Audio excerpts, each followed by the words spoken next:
So a shout out to Tristan, who's not with us today, who's taking our test. So hopefully she's doing well. What's that?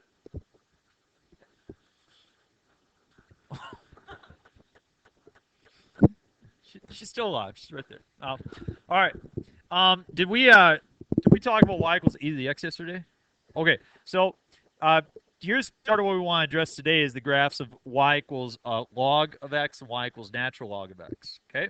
And it's really not that bad, but one thing you have to understand is that these are inverses of each other. Okay. What does it mean to be an inverse? What do you switch when you find an inverse? Like if I have y is equal to 2x plus 1, what would I do to find the inverse of that function? Yeah, I'd switch the x and the y values, right? And so logarithms and exponentials are actually inverses of one another, meaning they undo each other. So if I had, like, say, 3 times x is equal to 6, what would you do to undo that?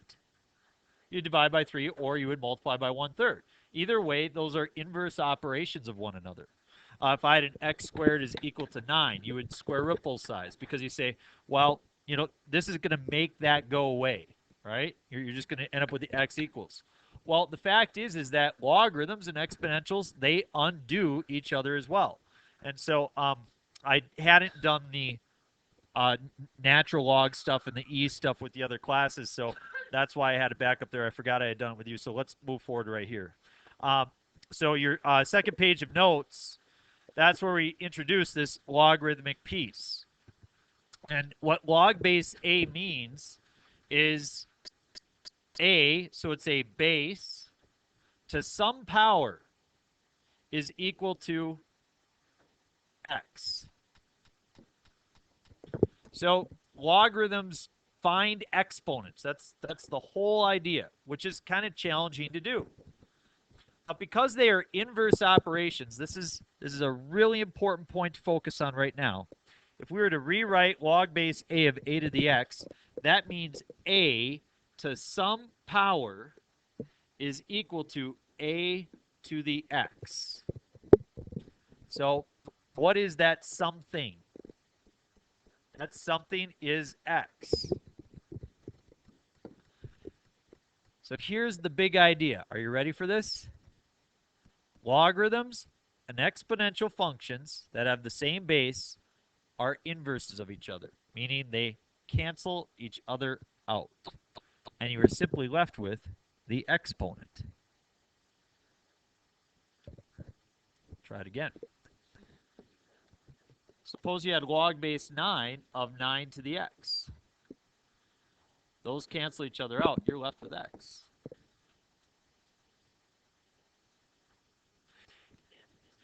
Yes, the base has to be the same.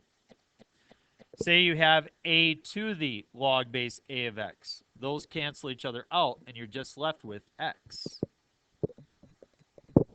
Just like when you take a square root of an x squared, the square goes away. That makes sense to you now why you do that. Eventually, this will make sense too, why we can just do that. Okay, it's a nice thing. So I'll actually write these a couple different ways, but first it just says express the following in exponential form. This means a base of 2, and this is always the exponent is equal to 32.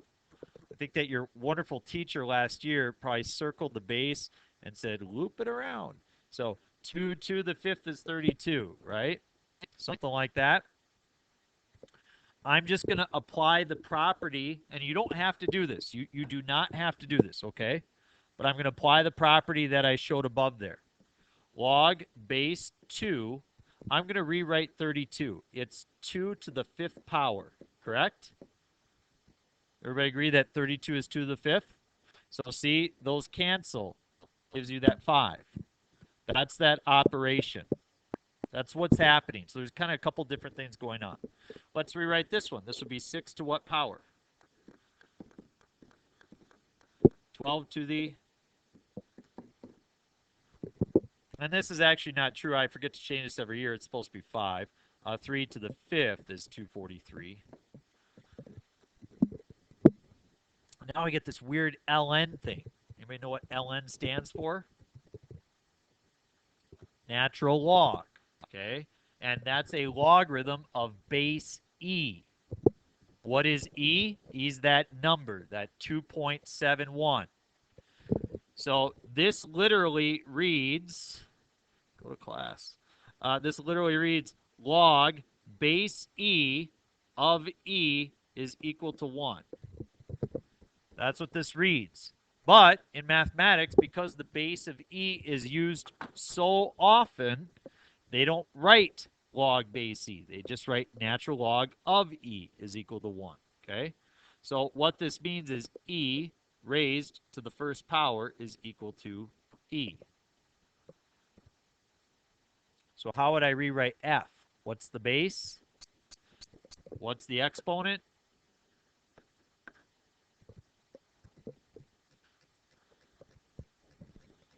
How about that?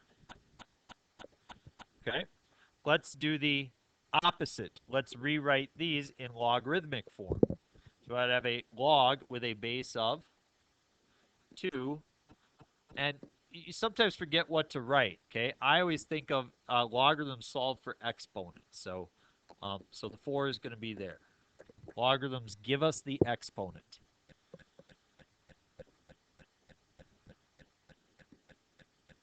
This is a log base. You don't have to write a base of 10. So logarithm has a base of 10 unless if you don't write anything, and natural log is a base of e. I just write log of 100,000 is equal to 5. See if you can finish off the next 4 on your own.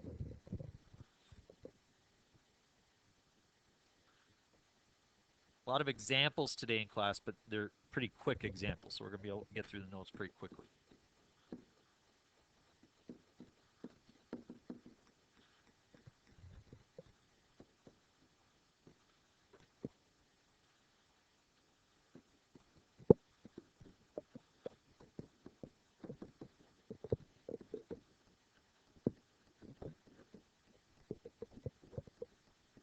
If you choose to write a base of 10 or you choose to write a base of e, that's fine. I'm not going to mark it wrong. It's correct. However, I will not write it like that. If I have a log with a base of 10, I will just write log. And if I have a logarithm with a base of e, I will write natural log. Fair enough? Okay, flip it over. I do problem A 2 ways. It says evaluate the following expressions. One way I can do it is to say 4 to what power is equal to 64? What is it? It is 3. I'm going to do it a second way. Log base 4 of, rewrite 64 as a base of 4.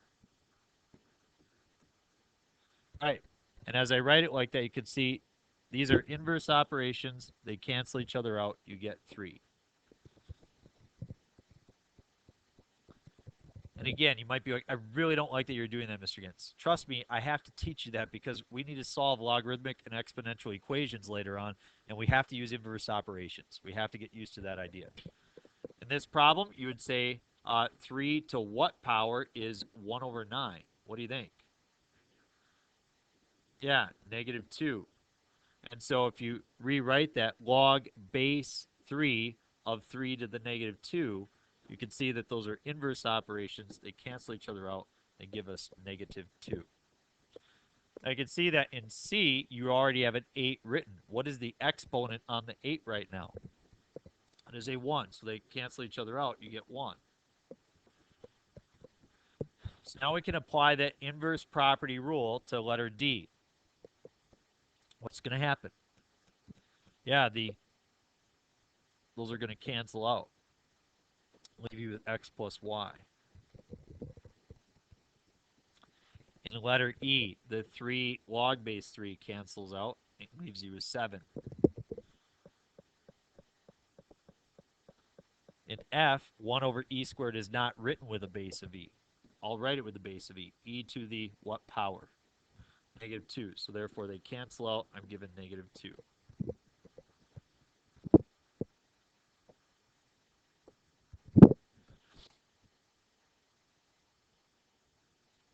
Let's do some solving. Okay, put x in different positions here. Log base 2 of x is equal to 3 means 2 to the third power is x, or x is 8. Very good. See if you do b through f on your own.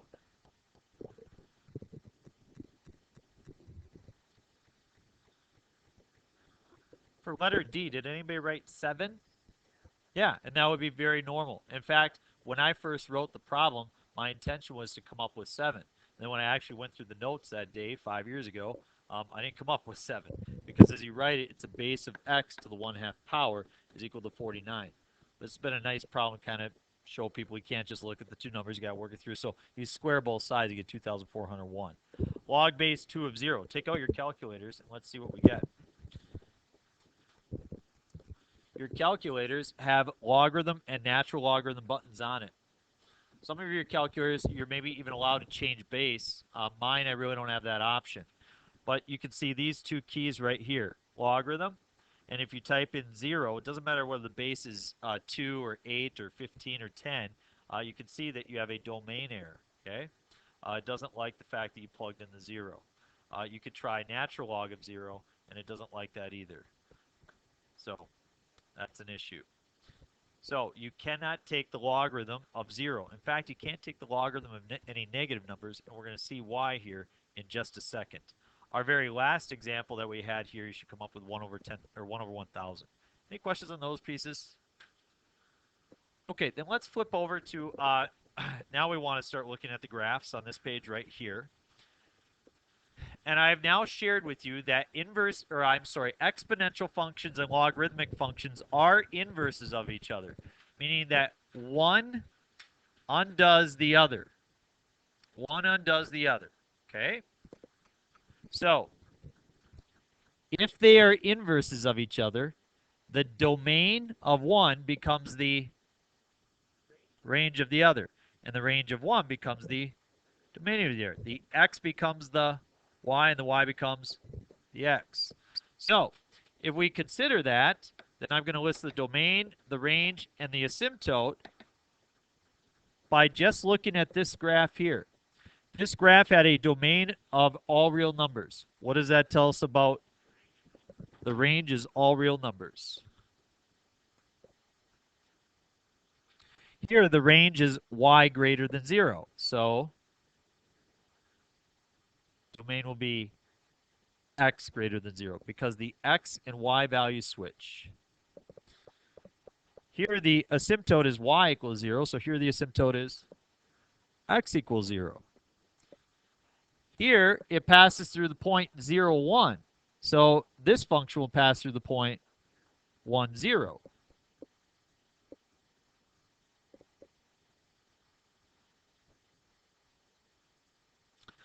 Vertical asymptote of x equals 0.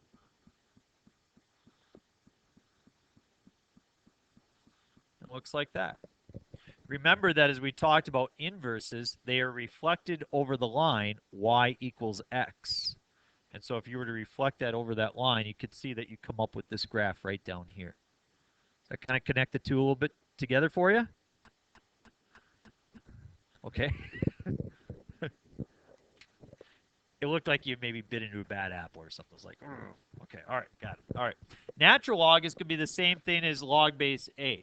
It just has a base of e. So it doesn't matter which graph it is. It still has the same general properties and general shapes. And that's going to be enough now to go on to our next part, which is writing equations for them or functions for them, and also then learning to graph them. And that'll be the last part that we do today. So,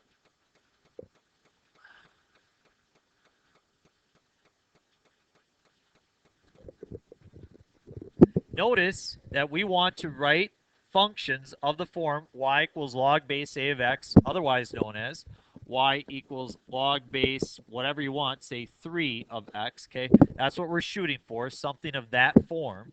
And we know it passes through these points. What do you notice about all of these problems? They all contain what point?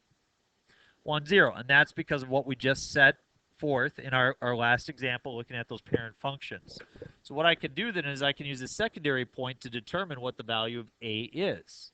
And so if I create the y value to be 2, log base a of 25, that means a to the second power is 25. So a is 5. So therefore, this function has the form y is equal to log base 5 of x. Again, if you just write a equals 5, I will not accept that on the test. That's not a function. Are we clear?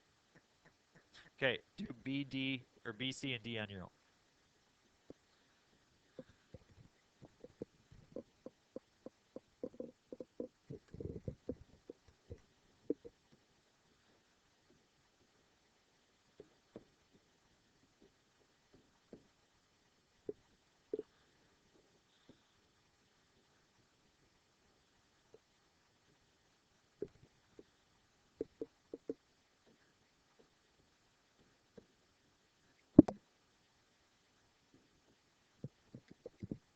After you're done, you can glance on up and check to see if you got the right answer.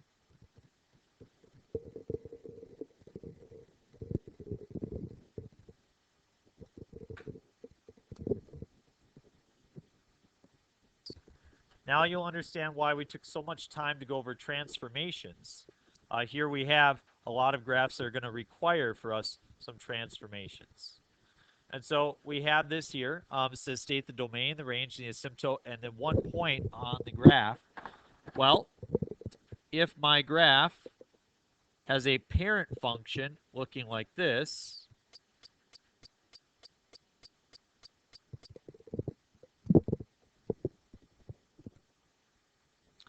what is the transformation that is happening to this graph? 2 up. If I had the parentheses, then it would be 2 to the left, similar to that. But the 2 is on the outside, and so therefore it will go 2 units up. Will that change the asymptote? Will it change the location of the point? Yeah, the point will now be at 1, 2.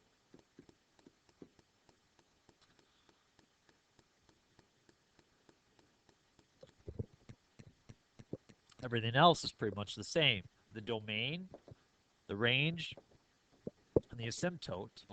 The asymptote is still x equals 0.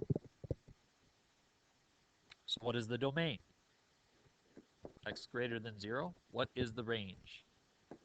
The range will be all real numbers for all of these. Just like the domain for the exponentials was always all real numbers. What is the transformation that happens in letter B? Right 2. Will that change the vertical asymptote? It will. It will move it 2 units to the right.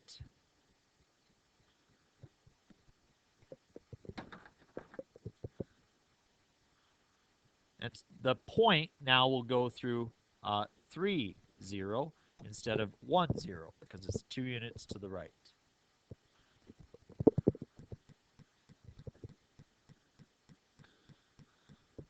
So what is the domain?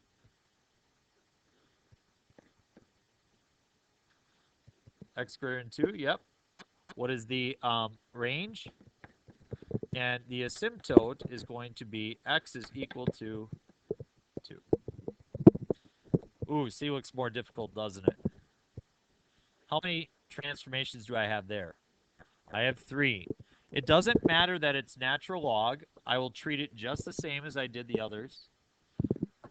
But what does matter is I have the plus 1, the minus 3, and then the negative. So the plus 1 will move it left 1. I'll change the location of my vertical asymptote. So my asymptote is now at x equals negative 1.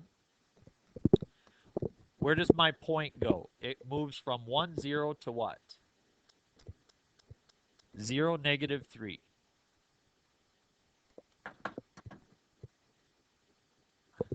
It's okay. We applaud answers, whether they are right or wrong. What? Oh, yes, I'm sorry. Yes, we even applaud teachers doing the wrong thing. Okay. So, yep, you start up, and we finish down due to the negative sign right there. So the domain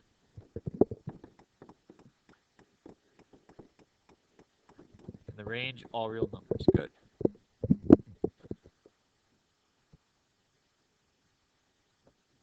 Let us end with you practicing the last three. You try those. Go.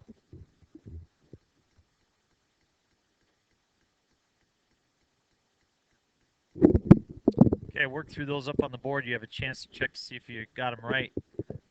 Are there any questions on any of those three? Did somebody make a mistake that they would be willing to share? Yes, B. Rodden. Okay, you went to the left three instead of right three. Okay, that seems reasonable. Anybody else?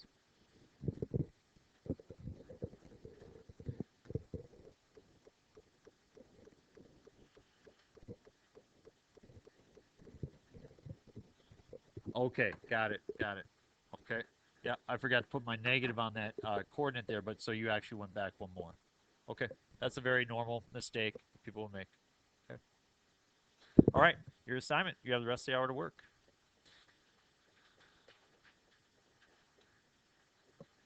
1 through 33 odd.